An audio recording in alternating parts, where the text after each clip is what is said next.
Bienvenidos, bienvenidas, bienvenides a nuestro nuevo episodio de Miradas Feministas, podcast original de la Coordinadora Feminista 8M, donde analizamos distintas noticias de la coyuntura recientes a nivel nacional. Hoy contamos con una invitada muy especial, se llama Elena Cordero, es activista territorial afro-mexicana de Quilombo Negrocéntricas, psicóloga antirracista, además es trazadora de oficio y creadora del proyecto Transología, Trenza Cimarrona. Ahí nos va a estar acompañando, así que bueno, bienvenida, muchas gracias por estar con nosotras. Sin duda es muy valioso para nosotras tener distintas voces en este podcast. Bueno, Muchísimas gracias a ustedes por la invitación. Súper, gracias. Me presento, soy Elisa Franco, una de las 5 voceras de la Coordinadora Feminista 8M y seré la moderadora el día de hoy.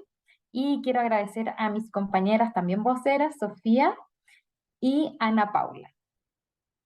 Bueno, esta semana hemos tenido muchas noticias para poder en el fondo comentar y hemos escogido principalmente 4 aspectos o elementos que nos han marcado la semana que creemos que es necesario que lo discutamos, además desde una perspectiva feminista.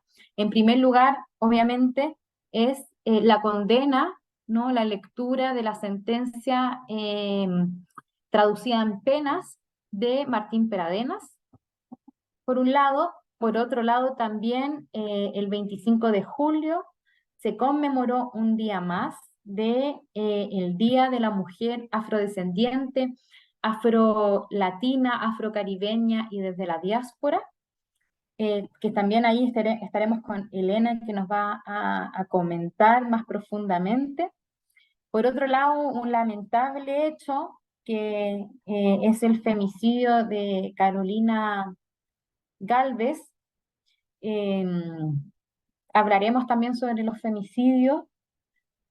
Y por último, también un tema bastante complicado y no tan conocido, pero tiene relación con que el día de ayer se conmemoró, ¿no? El día 30 de julio se conmemoró el Día de la Trata de Personas, y ahí nuestra vocera Ana Paula nos hará un breve comentario.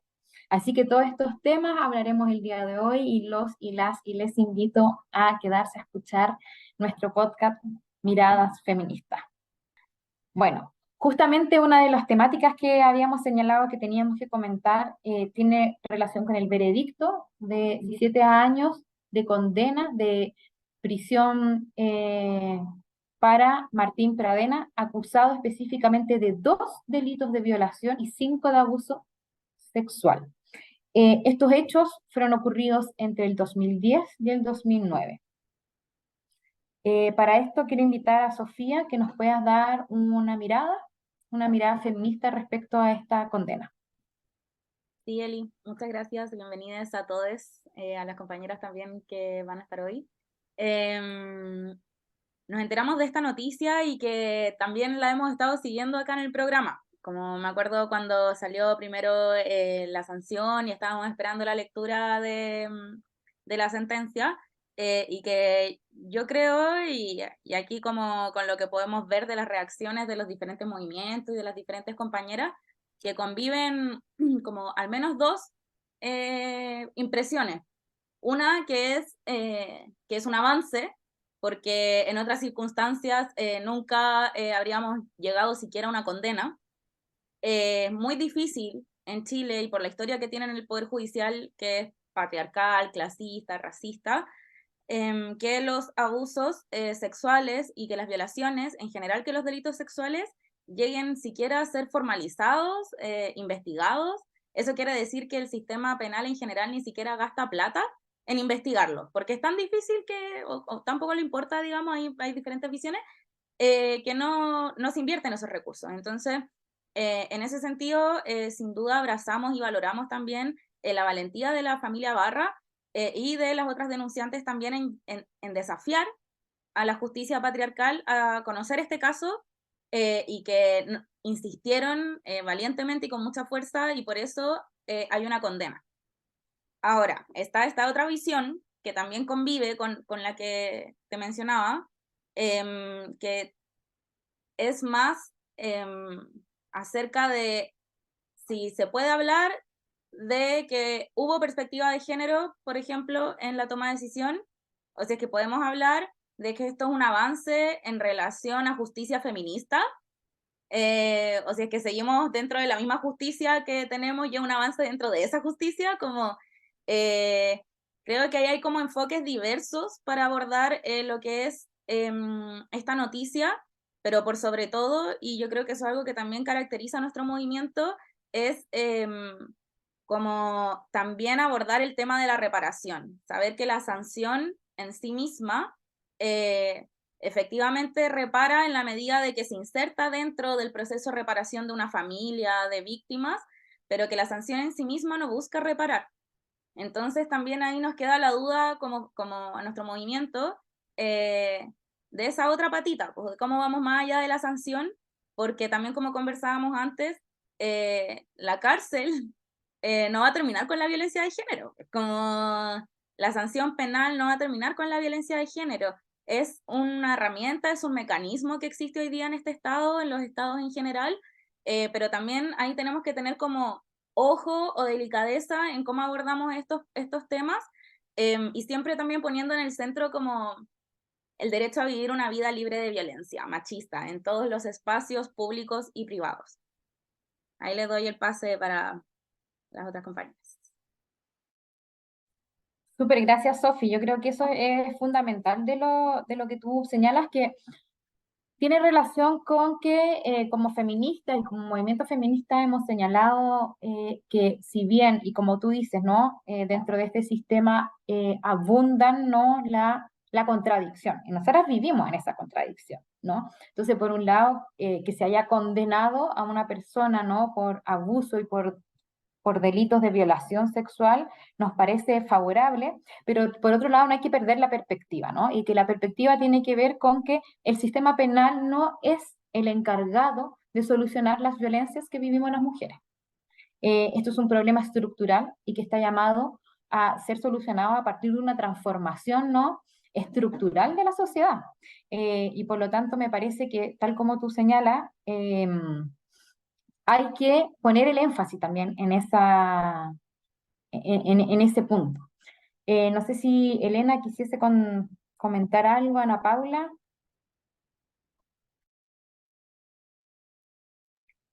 Sí, dale.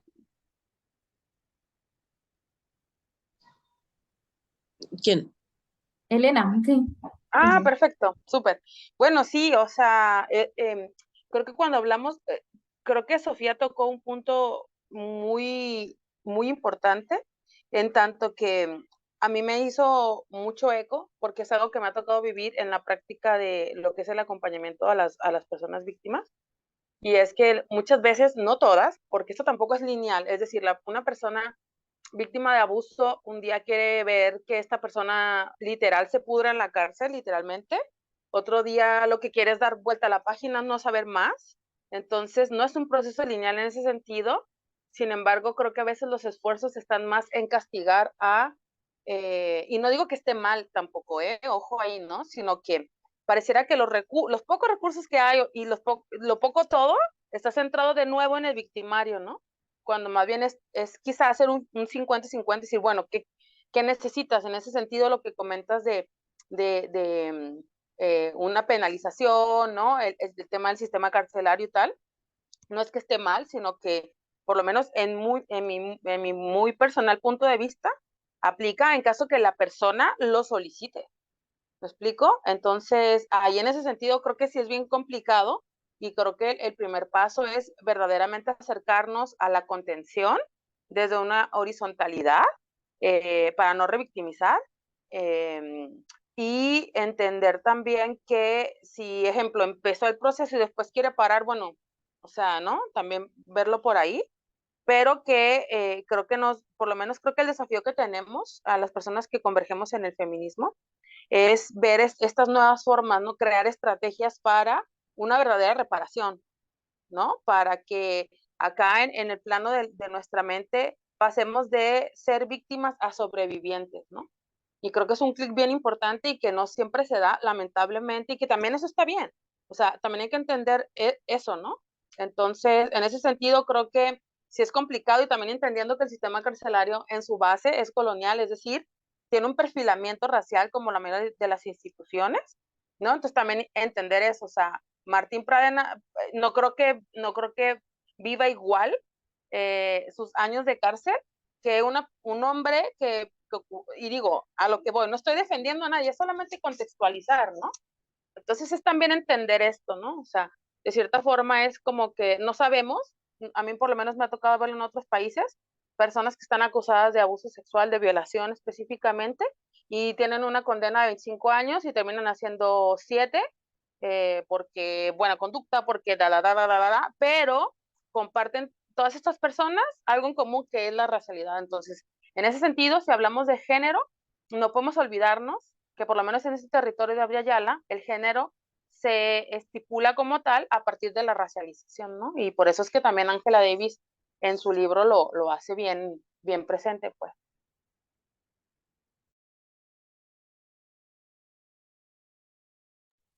Gracias, Elena. Absolutamente tal como tú señalabas, yo creo que como a esta sopa de análisis siempre hay que como meterle, o más que meterle, incorporar y visibilizar, ¿no? Como las desigualdades raciales que existen, ¿no? Y no olvidar de que las cárceles efectivamente tienen una perspectiva colonial en su base. Y cuando estamos pidiendo generalmente desde el movimiento feminista mayor condena, también de algún modo implica que estas condenas van a pesar sobre algunos cuerpos. No todos los cuerpos van a soportar la condena igual. Entonces, por eso es tan importante poner el acento en que el sistema penal no es el encargado de solucionar las violencias que sufrimos las mujeres. Y eso es una de las discusiones que hemos tenido también como coordinadora feminista. No sé si la Ana Pau quiere señalar algo, agregar algo. No, bueno, paso a la última y hago mis comentarios, como ligándolo, pero relacionándolo. También creo que es súper importante señalar que este caso tuvo una visibilidad importante y un apoyo fundamental del movimiento feminista. Y ahí no tenemos que olvidar nuestra agencia y que si es que actualmente el sistema judicial avanzó un poco en incorporar una perspectiva de género, es decir, jugar sin estereotipos, ¿verdad? Sin considerando o no relativizando los distintos testimonios, tanto de las víctimas como de las circunstancias que se dieron en estos casos. Eh, es gracias también, sin duda, a la valentía que tuvo la familia, lo hemos reconocido, nos hemos comunicado con las familias, pero también por el movimiento feminista que desde el día uno apoyaba, y le hemos dicho también en este podcast, como el movimiento feminista no puede dejar de acompañar a las distintas personas, a las distintas mujeres que violentadas han decidido denunciar a la justicia, porque sabemos que es una justicia patriarcal, clasista, colonial, y que es difícil, ¿no? Pero como con el avance de este movimiento, que hemos sido parte de todas, podemos de algún modo tener estas pequeñas ganadas, como por ejemplo que los jueces hayan aplicado esta perspectiva de género. O por ejemplo, otra de las cosas que es necesario comentar para este caso tiene que ver con que el 2022 se tipifica el suicidio femicida, ¿no? Se incorpora a la legislación y eso también es gracias a nuestra fuerza, ¿no? Es gracias a nuestra fuerza y lamentamos profundamente que es algo que siempre hemos denunciado, ¿no? Profundamente denunciamos que tengan que pasar hechos de violencia para que se considere, ¿no? Este tipo de demandas que históricamente hemos levantado. No sé si Sofi quisiese abordar algo más. Pero ya como para concluir, solamente que creo que cuando se habla de la perspectiva de género en el Poder Judicial o en el sistema de justicia o en cualquier parte, se ve como un todo o nada, es como si se aplicó perspectiva de género o no se aplicó perspectiva de género. Y van a haber ciertos elementos en los que se va a ver incorporado y van a haber otros elementos, por ejemplo, en que Martín Pradenas no va a tener que pagar las costas del juicio, pese a que hicieron 2 veces el juicio, y que no es una persona que no tenga las lucas, todo lo contrario, eso carece de perspectiva de género. Entonces, claro, quizás en algunos elementos sí, en algunos elementos no. Yo creo que eso también es como algo importante, que ojalá sea transversal, que no sea como esa duda de si te la van a aplicar o no, sino que sea algo que está incorporado estructuralmente. Claro, totalmente. Muchas gracias, Sofi. Bueno, en primer lugar también, o sea, como para finalizar, desde la Coordinadora Feminista queremos saludar como profundamente a la familia, a los cercanos, cercanas de Antonia Barra, también dedicarle este podcast a todos ellos y ellas y ellas, porque mostraron una valentía, una persistencia en todo lo que hicieron, y yo sé que esto nunca va a devolver a Antonia, pero sin duda y seguramente Antonia en algún lugar de nuestra existencia, de nuestras realidades, está profundamente orgulloso y orgullosa de nosotras y de la familia, sin duda.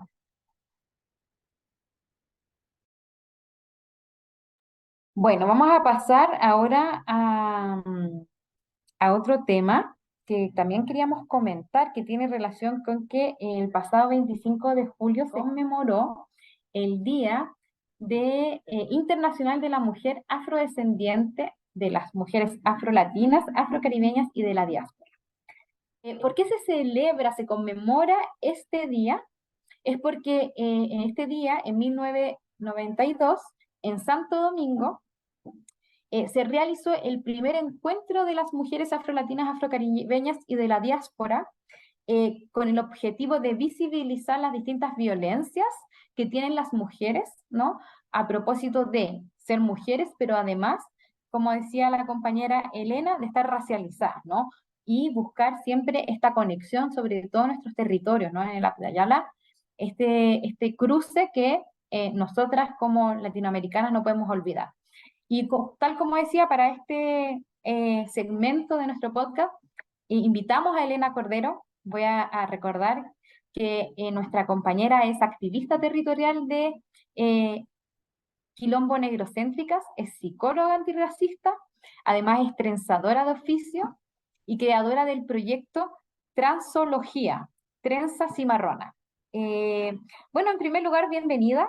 Gracias por estar acá, por tu tiempo. Nosotros sabemos que sobre todo para las mujeres migrantes el tiempo es valioso, ¿no? Implica dejar de trabajar, dejar de recibir no remuneración para reproducir la subsistencia, así que en ese sentido, de verdad, Elena, te agradecemos que estés acá. Y bueno, nos gustaría que nos comentaras en primer lugar algo que nos gustaría, queremos hablar de muchas cosas. Bueno, del trabajo de Negrocéntrica, pero también me gustaría que nos abordaras del trabajo de Trenzología, que nos comentaras de qué es ese trabajo, cómo se te ocurre, etcétera. Bueno, sí, súper. O sea, agradecer de nuevo la invitación. Siempre es grato, pues, tener estos espacios para poder compartir, ¿no? Y converger. Pues mira, Trensología justamente nace como una forma de reivindicar mi existencia mientras sostenía mi economía, ¿no? Porque tengo 12 años ya acá, y los trabajos con contrato que tuve acá, pues la verdad no fueron gratos. Hay que entender que justamente se cruzó no solamente el tema de la migración, sino qué migración, ¿no? Porque hoy en día creo que es un poquito, y se ha hablado un poco más respecto a que hay migraciones y migraciones, ¿no? Hay migraciones aceptadas y migraciones no aceptadas, y lamentablemente me tocó tener un cuerpo en donde la migración, sumada pues con la migración, pues no, soy una persona no grata en ese tiempo, ¿no? Entonces, justamente pierdo mi último empleo por tema de mi cabellera, y es desde allí donde dije, bueno, pues si siempre me he dedicado a trenzar el cabello de mis compañeras y mis compañeros, pues bueno, ¿no? Y de ahí surgió Trenzología, porque la intención no solamente era sostener mi economía, sino poder contribuir a que la memoria histórica y el significado de lo que es el trenzado, pues se sostenga, básicamente, ¿no? Porque no es como que no estuviera antes de Trenzología. no me necesita la trenza, pero sí creo que ayudó bastante y sobre todo, como les digo, poder resignificar también mi existencia, que también algo bien importante cuando migramos, poder ampliar nuestras narrativas, ¿no? Y no solamente ser la negrita, como comúnmente se me dice acá, ¿no? Entonces, bueno, básicamente por ahí va trenzología. Hoy en día ya converjo obviamente en el lugar, en el espacio donde milito, que es el Quilombo Negrocentrics, o negrocéntricas o negrocéntricas. Y también con otros espacios como por ejemplo Soy Alma de Negra, ¿no? Que también es un espacio que ayuda a reivindicar bastante lo que es el tema de nuestras cabelleras y con el quilombo siempre centrados en el tema de las economías negras, entendiendo que en la repartición desde la colonia de los recursos tomados, pues nos tocó llegar al final, por así decirlo, ¿no? Bueno, entonces ya, en ese sentido, con el quilombo hemos estado desde el 2000, finales del 2018, haciendo un trabajo territorial, mayormente, obviamente en la pandemia ya nos vieron en formato virtual, ¿no? Pero por lo general es el tema territorial estando allí, algo que nos mueve bastante. Y pues en ese sentido, una de las cosas, uno de los ejes que tiene el quilombo, no solamente la raza, sino el género, ¿no? Entonces nos consideramos que vamos por el tema del afrofeminismo y obviamente la decolonialidad, entendiendo lo que no solamente convergemos desde la identidad, lo cual por supuesto que ayuda bastante a reparar, sino que también desde el proyecto político, ¿no? Porque consideramos que es por ahí por donde podemos ir tensionando las estructuras del sistema. Y bueno, en ese sentido, el 25J nos congregamos justamente en eso, ya tenemos varios años haciéndolo, el primer año con este hito del cambio de fecha, ya que era el 25 de julio, el día que se hacía este tema de la agitación por el aborto, Sí. ¿no? Y tuvimos ahí las conversaciones con representantes del feminismo acá en Chile, en Santiago de Chile específicamente también. Y bueno, varios espacios, varias de nosotras ahí dándolo todo en estas conversaciones. Se logró el cambio de fecha, ¿no? Y hasta el día de hoy está, lo cual también consideramos que es una práctica, ¿no? Micropolítica en ese sentido de lo que es llevar un compromiso con el antirracismo. Y bueno, este año estuvo súper movido en tanto que ya no solamente fueron pocas colectivas, sino que logramos ver muchos espacios de gente que convocaba, mujeres que convocaban, organizaban, y eso es súper grato darnos cuenta que cada vez es más satisfactorio salir a la calle y reconocerte mujer negra aquí en Santiago. Y bueno, también estuvimos en algunos otros lugares. Vengo, por ejemplo, yo llegando de Quilpué, en donde también, por supuesto, hay presencia negra. Venimos llegando de Coquimbo, La Serena, ¿no? Entonces, también en ese sentido, dándolo todo, por así decirlo, y preparándonos para lo que viene el año próximo, que es el tema del censo. Entonces, tratando de contribuir a que haya un autorreconocimiento y autodeterminación de las personas negras en este territorio, independientemente de que se les considere o no afrochilenas, ¿no? O sea, y que ya esto es transversal, es decir, naciste aquí o no naciste aquí, vives aquí, ¿no? Entonces, como diría por ahí un gran pensador de donde yo nací, la tierra es de quien la trabaja, ¿no? Entonces aquí estamos. Y en ese sentido consideramos pues bien vital este trabajo y hemos estado haciendo este cruce, ¿no? Con lo que fue todo este marco de conmemoraciones del 25J, desde conversatorios, espacios musicales, por ejemplo, el martes pasado estuvimos ahí en el Teatro La Pintana, ¿no? Con mujeres negras en la música, hemos estado en conversatorios en torno a, también el 29 estuvieron varias compañeras, Mimi, Sandy, ¿no? En un conversatorio, Oriana, en un conversatorio también. Entonces, es bien alentador, por lo menos para nosotros y nosotros ahora, ver que este 25J ya es como que cada vez va congregando más, ¿no? Entonces, y bueno, en ese sentido también, una de las cosas que a mí me motivaba mucho hoy día el tema es poder hablar justamente del afrofemicidio, ¿no? Porque es algo que también se da bastante en el territorio. De hecho, por aquí tengo el dato de la última persona que pudimos nosotras eh, compartí en nuestras redes sociales, que fue en mayo, si mal no recuerdo, y es como se consideró el femicidio número, ahora les voy a decir, no quiero mentir, creo que es el número 15, el número 15 de lo que iba de ese año en mayo, ¿no? Y ella es Etlina Etlina Caseus, de 30 años, quien fue agredida el 15 de mayo por su expareja. Ellos ya habían terminado y su expareja le buscaba, le buscaba, le buscaba, le buscaba. Ella lamentablemente fallece, deja a su hija, ¿no? En un espacio como Chile, ¿no? Entonces, Mm, lamentamos un montón eso, pero no es la única. La verdad es que no es la única, por lo menos es el más reciente que tenemos, claro. ¿no? Y eso es lo que pasa, que muchas veces el tema del femicidio en mujeres migrantes, en mujeres afro, en mujeres negras, en mujeres indígenas también, por supuesto. Es decir, ¿no? Esto es como que hace que se invisibilice un poco más, como que no mueve igual, porque si muestran eh, a una mujer que es migrante y cuya corporalidad es negra, pues entonces un crimen pasional cobra sentido, ¿no? Y entonces Mm, un que hizo ella cobra más sentido. O sea, ese cuestionar que le hacen normalmente a la mujer, por así decirlo, pues imagínense al cruzarlo con el tema raza, ¿no? Y con el tema nacionalidad. Es decir, si no es de aquí, pues a qué venía, ¿no? Entonces también eso lo claro. consideramos bastante importante, siempre traerlo a la mesa, a la conversación.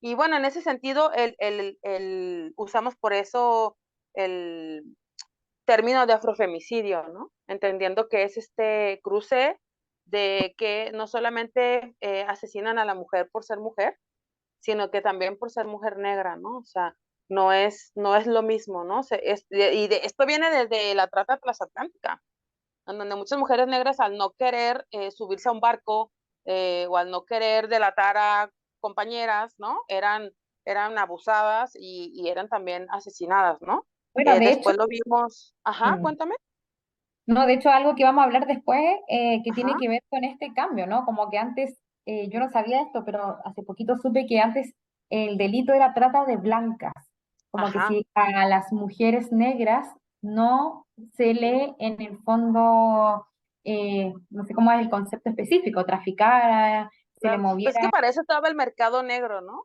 por Y eso de estaba hecho el por eso mercado es que, negro. ajá, Y ahora se por- cambia, ¿no? A ujú, trata de personas, ¿no? justamente. Eh, para poder incorporar como desde una perspectiva antirracial a las mujeres negras. Entonces, todo lo que tú dices totalmente cobra sentido, es como que hay que empezar a visibilizar y hacernos parte. Yo creo que es un desafío del movimiento feminista ser cada día más interseccional, o sea, y no olvidar que no todas las mujeres somos iguales y que las Claro, opresiones no recaen en el cuerpo de las personas de la misma manera. por Eh, supuesto. Y entendiendo pues podríamos, que la interseccionalidad es una herramienta de lectura, ¿no? claro. Meramente, no es una herramienta que nos ayude a solucionar ningún problema, ¿no? Porque entonces sí estaríamos dando vueltas sobre la identidad y así no Mm, logramos desmontar nada, ¿no? La misma Audre Lorde ya nos lo ha dicho. claro, totalmente.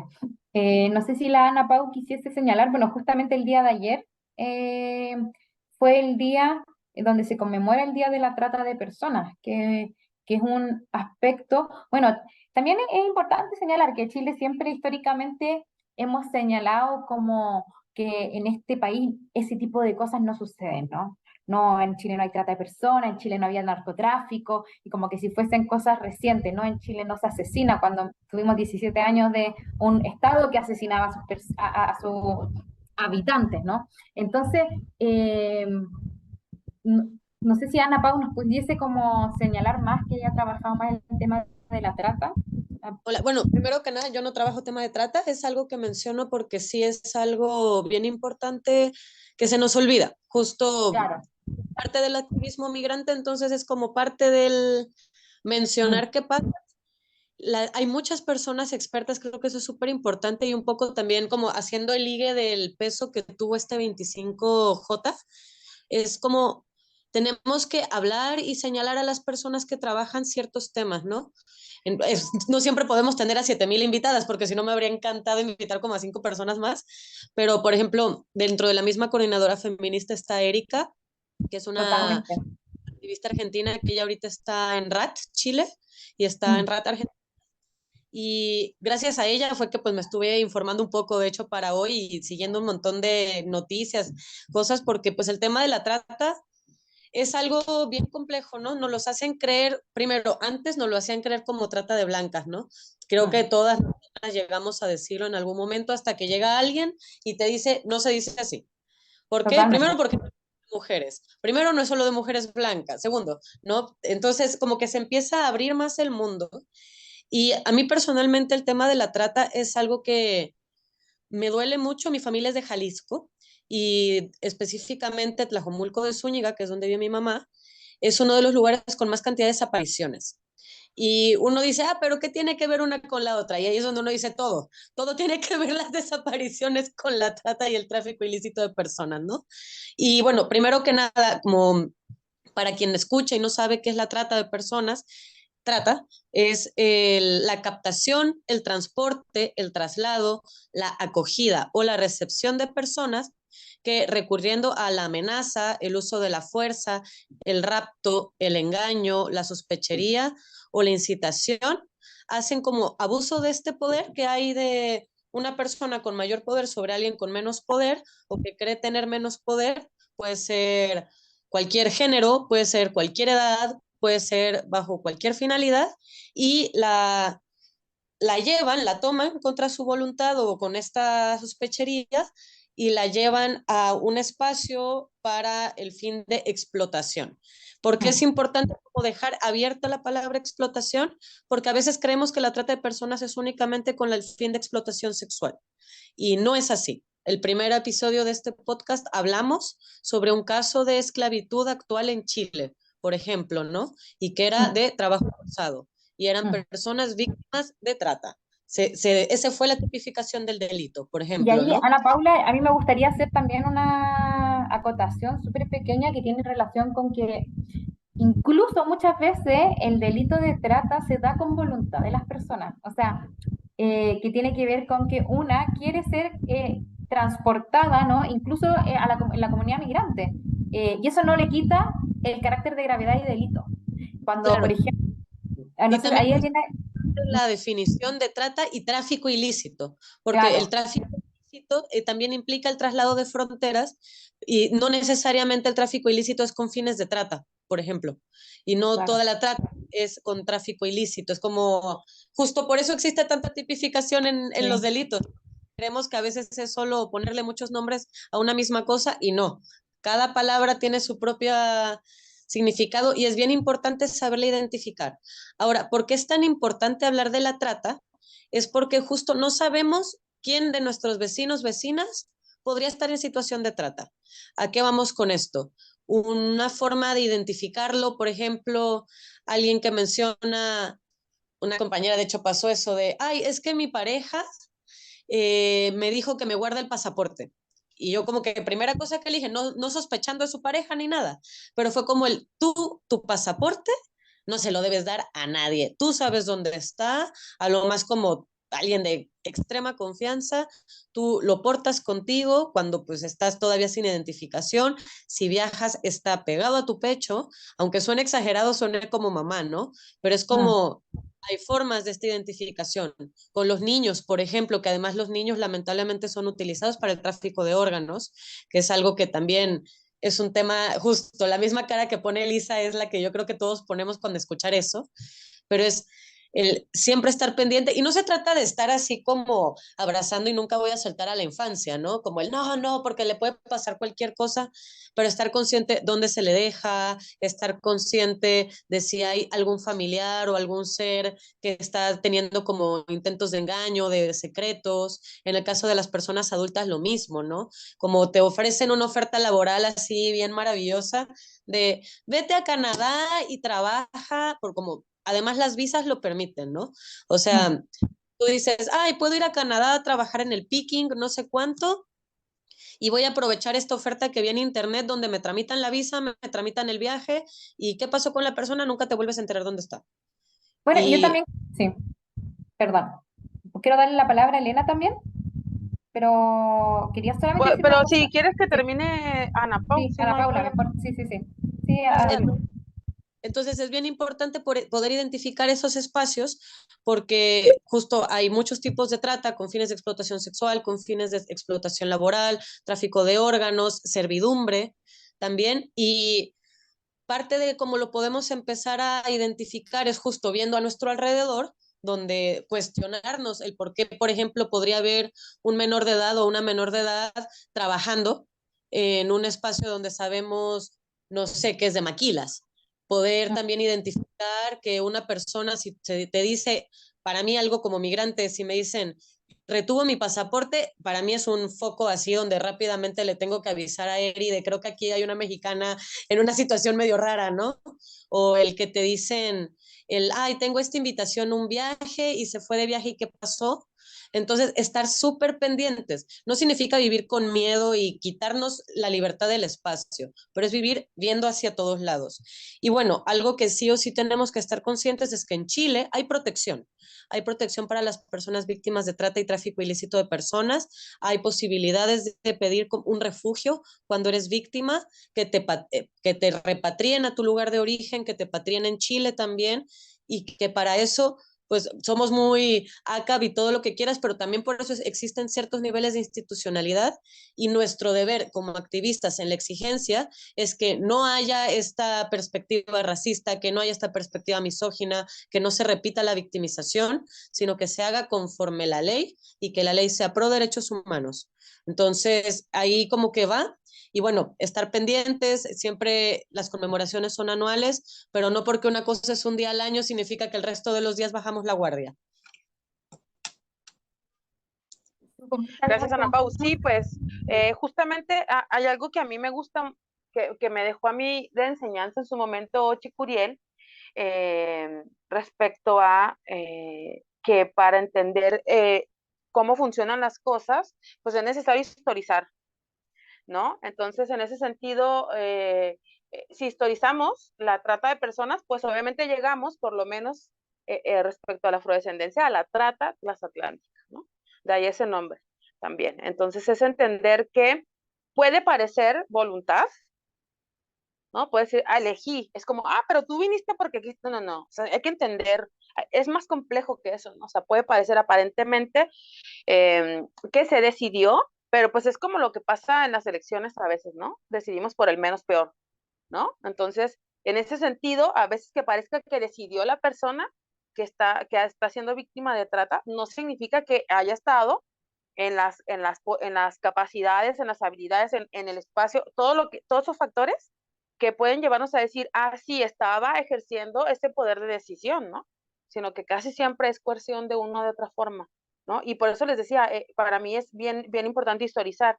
Y también en ese sentido, muchas veces, en algún momento, sobre todo en tema pandemia, se nos llegó a tensionar mucho el que tensionábamos las palabras que usábamos, ¿no? Entonces era como, recuerdo en alguna conversación fue como, pero ¿qué tiene de mal usar la palabra mercado negro?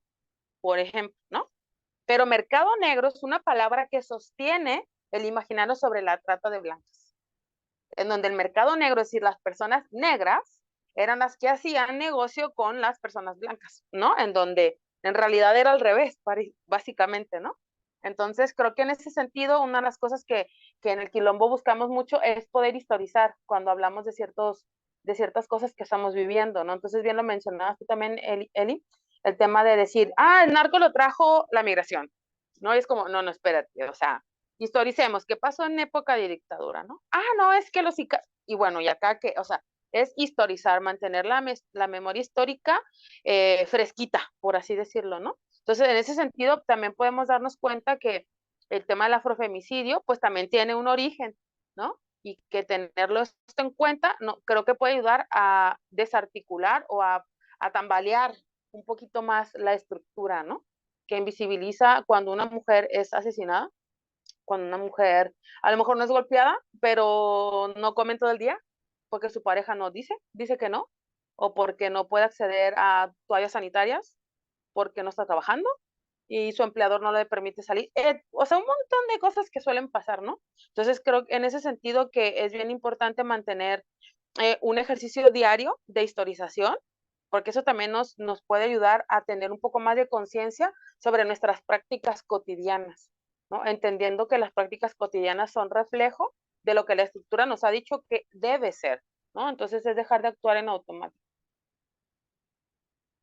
Exacto. Y bueno, algo que igual me parece bien importante recalcar para cerrar ese tema de este día de conmemoración es que siempre y cuando haya una persona dispuesta a pagar por un ser humano, va a haber una persona muy dispuesta a venderla a, a este ser humano, ¿no? A esta corporalidad, cualquiera que sea. Y parte de cualquier ejercicio de conciencia en la trata es el siempre tensionar, justo como dice él, siempre poco menos, no llamar la atención, no voy a utilizar la palabra regaño, pero sí llamar la atención cuando alguien hace un chiste al respecto, cuando alguien, por ejemplo, hablando de cualquier cosita, ¿no? Como de los migrantes, de todo eso, cuando dicen como de, justo, pero, es que vinieron porque, no, es como, aguántame, güey. Por favor, mide tus palabras porque hay personas que son víctimas, porque esto no es un tema de juego, no es como que me compres, es como de, ay, te compro a tu hija. Ja. Espérame, porque no podemos estar siguiendo eso y eso es algo que como feministas creo que ha sido una de las labores más fuertes en términos de violencia, que siempre ponemos el punto sobre la I, ¿no? De por qué lo chistoso no es chistoso. Entonces creo que ahí también tenemos que seguir y hacer ese hincapié en que mientras haya personas dispuestas a comprar seres humanos, va a haber personas muy felices vendiéndolas y tenemos que parar sí o sí con ese mercado.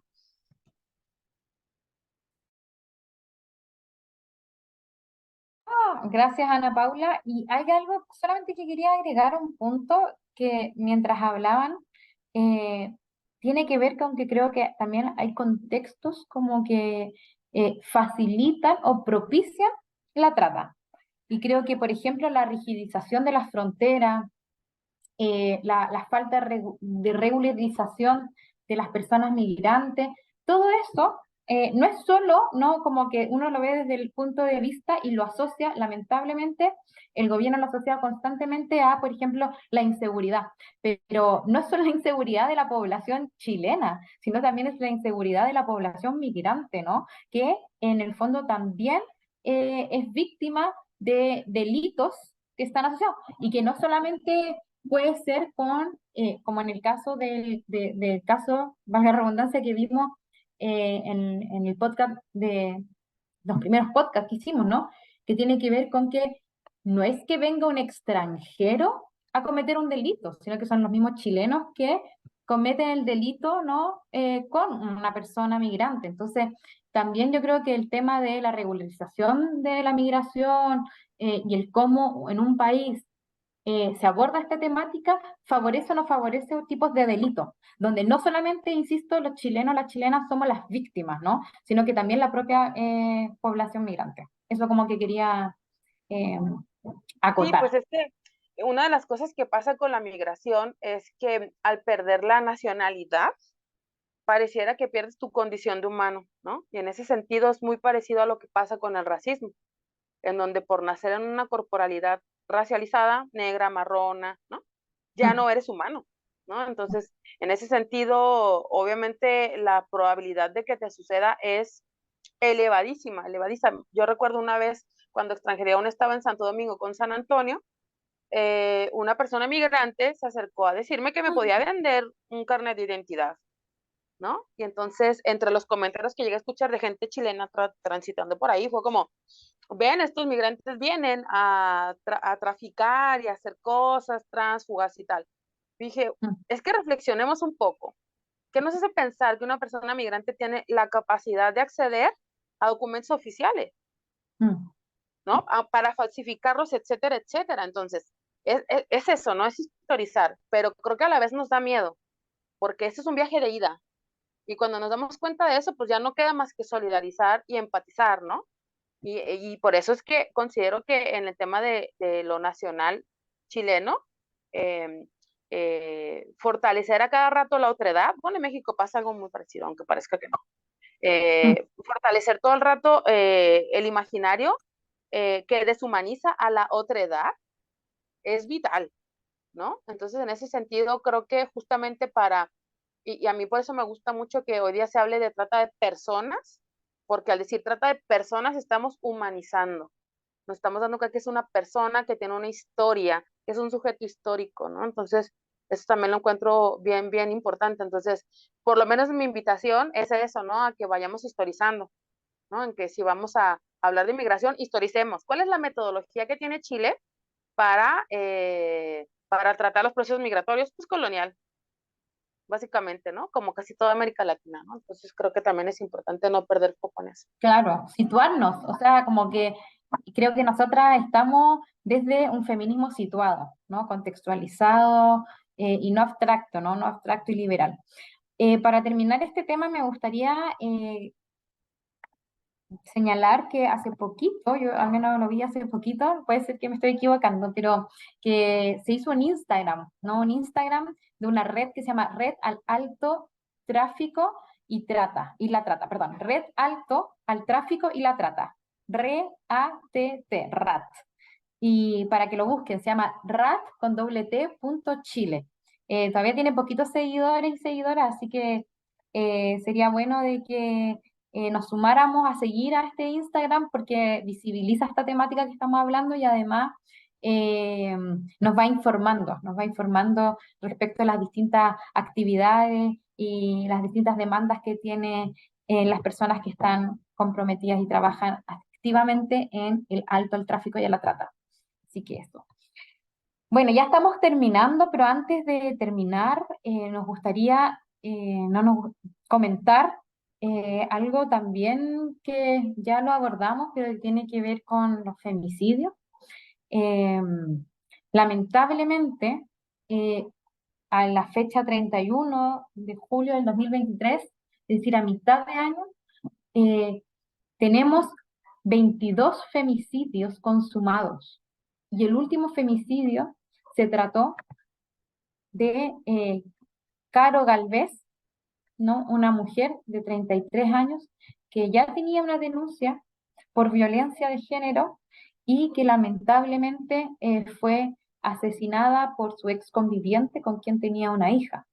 Nos gustaría en primer lugar saludar a las familias eh, y sumarnos a todas las iniciativas de acción para exigir justicia con este acto femicidio. Nosotros hemos señalado que el femicidio es la expresión de la máxima de la violencia extrema hacia las mujeres, que es cuando se nos mata.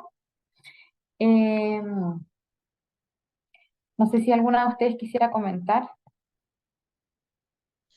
Sí, a mí me gustaría comentar nada más un poquito lo mismo de hay que estar pendientes de nuestro entorno. El feminicidio es prevenible, no es responsabilidad de la víctima hacer la denuncia únicamente, sino que si nosotros sabemos que hay una persona que está viviendo violencia de género, que sabemos que su pareja, su familiar, que hay alguien que la acosa y que la cosa anda rara, especialmente recalcando que normalmente los feminicidios son de personas conocidas a la víctima, estar nosotros, sentir esa capacidad de preguntarle a la víctima, oye, como hasta en Instagram, en TikTok, todo eso, cuántas trends se hicieron de señales y cosas así como en videollamada, ¿no? Para poder identificar si una persona estaba en riesgo. Entonces, en nuestros círculos cercanos de amistad, de activismo, de todo eso, promover este tipo de lenguaje no verbal que permite identificar riesgos, que también podamos ver estos espacios donde si la persona tiene miedo,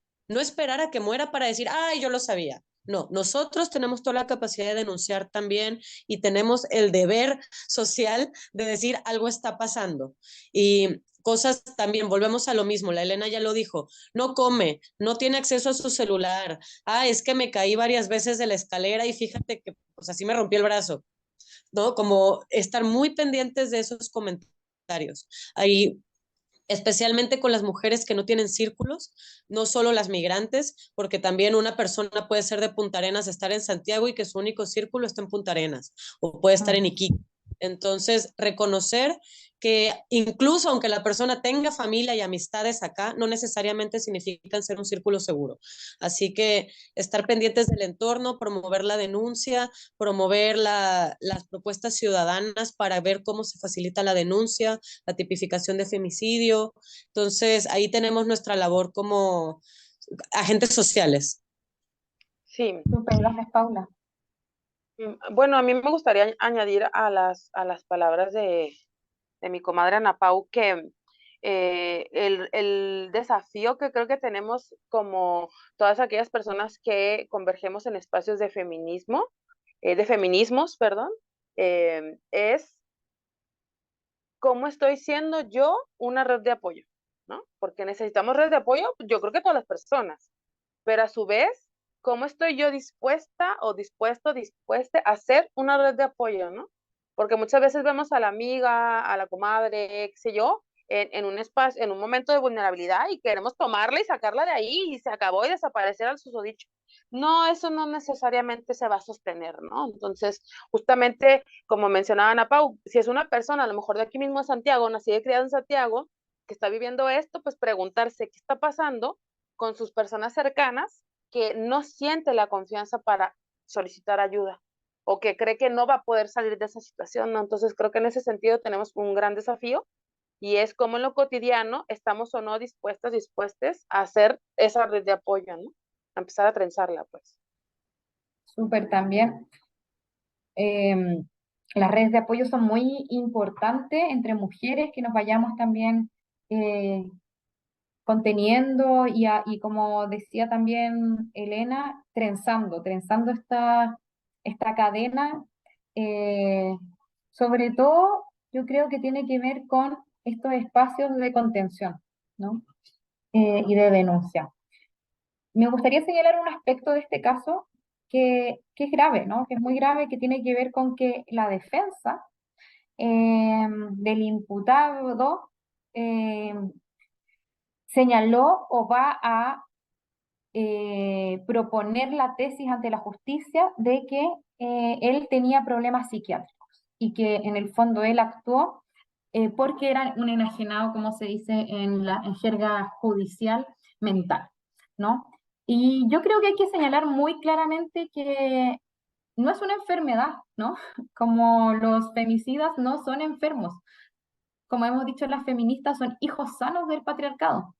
Es el producto subjetivo que, en el fondo, resulta de una sociedad donde las mujeres constantemente hemos sido relegadas a ser objetos de disposición de otras personas. Eh, y justamente las familiares de Carolina Galvez están muy preocupadas, ¿no? Están muy preocupadas de que esta tesis pueda salir plausible y se acoja y quede impune este femicidio. Yo creo que ahí tenemos una gran labor nosotras como movimiento de tener que visibilizar este caso y tal como acompañamos a Antonia, también hay que acompañar la memoria de Carolina. No sé si la Sofi quería señalar algo antes de ir cerrando ya. Sí, o sea, anoté muchas cosas, pero voy a decir una, es que en perspectiva de género feminista, digamos, y sistema de justicia, se habla de este estereotipo como de la víctima ideal, en donde se espera que la mujer o persona que sufrió alguna violencia eh, por ejemplo, se haya portado bien, no haya salido a carretear, no haya tomado, que no le guste, que no sea muy libre sexualmente, porque si no es su culpa, o sea, busca una víctima ideal y buena suerte, digamos, si es que no lo eres. Como que ahí también entran las categorías en donde es muy importante analizarlo con la mirada interseccional. Y así, como no existe una víctima ideal, no existe tampoco un agresor ideal. Como que a eso lo quiero conectar con el caso, que eso también es perspectiva feminista. Que así como no tenemos que buscar una víctima, tampoco hay que buscar un modelo de hombre o un modelo de persona patriarcal, como, porque lo que van a tener en común es que son hijos sanos del patriarcado, pero pueden tener quizás algún otro tipo de enfermedad, pueden tener quizás una vida difícil, pueden tener quizás ansiedades, pero esta persona ya yéndome así como en particular, tenía denuncias previas, o sea, estaban separados, fue en el ejercicio de la relación directa, y ahí también lo podemos vincular con todas las críticas que hacen maternaje judicializado y las vidas judicializadas de las mujeres, y de cómo el sistema con violencia institucional permite que ocurran estos casos. La Ana Paula lo dijo, los femicidios siempre se pueden prevenir, y aquí el Estado fue quien permitió que ocurriera este femicidio, y aquí el Estado también tiene que responder. Y me voy a ir a la última sección, te estoy así como quitando la moderación, Eli, pero en honor al tiempo, Bueno, por supuesto, seguir luchando en contra de todas las formas de violencia machista, y en eso, por supuesto, se incluye también el ejercicio de hacer memoria por aquellas que estuvieron luchando en dictadura y que llevan 50 años resistiendo, ¿no? Las sobrevivientes y también quienes somos herederas de esa lucha, estuvimos el fin de semana con la Coordinadora Luchas y Memorias a 50 años, con varias organizaciones sociales, populares, territoriales, en Lo Hermida, en Peñalolén, conmemorando una jornada que implicaba crear e imaginar desde los territorios a 50 años. Ahí cada uno puso de lo suyo, digamos, hubo murales, Blob Cinema con un taller de corto y Biblio Niñez, compañeros de allá, había espacio de niñeces, adultos mayores, adultas mayores. Era un espacio bastante diverso y fue muy bonito poder ser parte de lo que ha sido levantar estos encuentros, como colectivamente co-construir estos encuentros, pero también como fue salir al territorio y estar ahí, ver a todo el mundo moviéndose, comiendo las lentejas de las luchadoras de la Hermida, por otro lado los stands, o sea, es muy bonito y creo que de ahí podemos sacar esperanzas para seguir luchando por verdad, justicia, reparación y no repetición a 50 años. Sí, aguante la Hermida. La verdad es que es un territorio que siempre inyecta harta energía. Es verdad. Hay que volver a los territorios, que es una de las cosas que hemos señalado fuertemente como coordinadora feminista, o más que empezar, yo insisto, es como rescatar, ¿no? Rescatar lo que ya existe y sumarnos de manera muy humilde a esos trabajos. Y algo que no quiero dejar de comentar es como la idea de la trenza, ¿no? A propósito de que Elena nos acompaña, las feministas siempre hemos señalado que nuestras luchas son a partir de trenzas, ¿no? A partir de entrecruces, entrelazos, y aportar una perspectiva compleja, que eso nos acompaña desde el pasado, ¿no? El presente, el futuro, y también con las distintas diversidades que nos acompañan. Así que muchas gracias a ustedes por estar acá. Elena, no quiero terminar este programa sin que nos dejes como redes sociales tuyas, redes sociales de tu proyecto, que nos puedas comentar sobre eso. Y con eso cerramos, nos despedimos y agradecemos a todos, todas y todes que nos escuchan semanalmente en este esfuerzo por hacer este podcast de Mirada Feminista. Sí, muchas gracias. Bueno, primero que todo, lo que me truje, dirían allá en donde yo nací, el tema de quilombo. Entonces, en Instagram nos encuentran como @negrocentrics, como negrocéntricas, pero en vez de la A, la X, ¿no? Ya en lo personal está Trenzología, con Z, _ trenzas y marrona, ¿no? Que la intención, como les digo, por ahí tengo unos posteos en donde, como controversiales, pero que la intención es eso, como salir del pensamiento automático. Y por supuesto también mi Instagram de psicología, que es @Elena Cordero, PTD.